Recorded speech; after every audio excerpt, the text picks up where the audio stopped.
Hello po. Gagawa tayo ngayon ng calamansi juice para sa ating mga alagang manok. Para makaiwas sila sa sipon. Meron na po ako nahalo dito. Ayan po yung calamansi natin. Nilagay na sa painuman ng manok. Hugasan lang po natin yan para mawala yung mga bulok-bulok niya. Tsaka eto na po yung gulay natin na ginayat.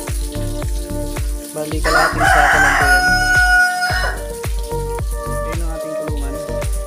Lahat po yan may dayami na. Ayan yung paitlugan natin.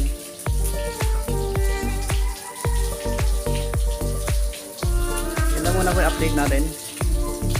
Nagawa lang tayo ng calamansi juice para sa mga manok nating may sipon.